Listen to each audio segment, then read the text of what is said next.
भारत के सबसे जाने माने पैरानॉर्मल एक्सपर्ट गौरव तिवारी की मौत आज भी एक बहुत बड़ा रहस्य है। उनकी कहानी ना एक ऐसे अनसुलझे सवाल पे खत्म होती है जिसका जवाब शायद उनके जीवन के आखिरी कुछ दिनों में ही छुपा हुआ है। गौरव तिवारी, जो आत्माओं की दुनिया के रहस्यों को सुलझाने के लिए जाने जाते थे, उस दिन खुद एक रहस्य बन गए जब वो अपने ही घर में अपने अपार्टमेंट में मृत पाए गए। अब देखिए, पुलिस की रिपोर्ट ने तो कह दिया कि ये एक सुसाइड था, लेकिन सच तो ये है कि मौत से पहले जो कुछ हुआ वो एक अलग ही और कहीं ज्यादा डरावनी कहानी सुनाता है। तो असली सवाल मौत का नहीं है, बल्कि उन घटनाओं का है जो मौत तक ले गई। आइए जरा उसी सफर पर चलते हैं और देखते हैं कि आखिर हुआ क्या था। तो ये सब शुरू कैसे हुआ? ये सब शुरू हुआ एक फोन कॉल से। एक बहुत ही घबराए हुए पिता का फोन था जिसने गौरव को उनके आखिरी केस की तरफ खींच लिया। फोन पर थे तनेजा जी, दिल्ली के जनकपुरी से, और वो बहुत घबराए हुए थे। उन्होंने बताया कि उनकी बेटी की हालत लगातार बिगड़ती जा रही है। उसकी आंखें अचानक बदल जाती हैं, वो ऐसी आवाजों में बात करने लगती है जो उसकी है ही नहीं, और सबसे अजीब बात, सारी मेडिकल रिपोर्ट्स एकदम नॉर्मल थी। गौरव ने केस तो ले लिया, लेकिन उनकी टीम ने कुछ नोटिस किया, कुछ ऐसा जो उन्होंने पहले कभी नहीं देखा था। गौरव के चेहरे पर हफ्तों की थकावट और एक बहुत ही गहरा अनकहा सा तनाव साफ दिख रहा था। और फिर उन्होंने कुछ ऐसा किया जो बहुत अजीब था। उन्होंने कहा कि वो इस केस पर तुरंत निकलेंगे, लेकिन अपनी पूरी टीम के साथ नहीं।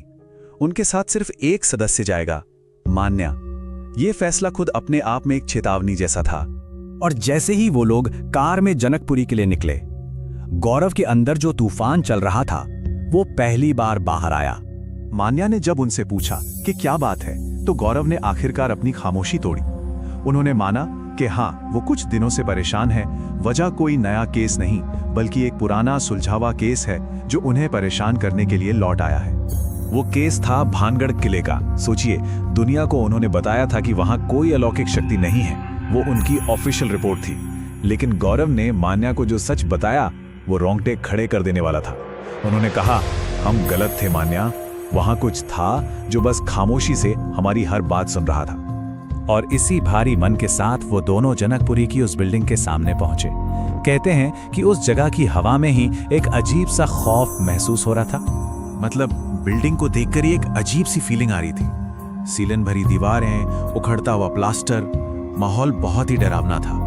फ्लैट के अंदर से चीखने की आवाजें आ रही थी, लेकिन जैसे ही गौरव ने दरवाजे के अंदर कदम रखा, सब कुछ खामोश हो गया। Pin drop silence. और फिर उस लड़की ने एक ऐसी आवाज में जो उसकी थी ही नहीं, सीधे गौरव की तरफ देखकर कहा, वक्त लगा पर मैंने तुझे खोज लिया, मुझे तेरी ही तलाश थी। अब यह साफ हो गया था कि मामला उस लड़की का नहीं बल्कि गौरव का था। अब यह साफ हो चुका था कि यह आम केस नहीं है, और गौरव ने फैसला किया कि वो उस शक्ति से सीधे बात करेंगे जिसने लड़की पर कब्जा किया था।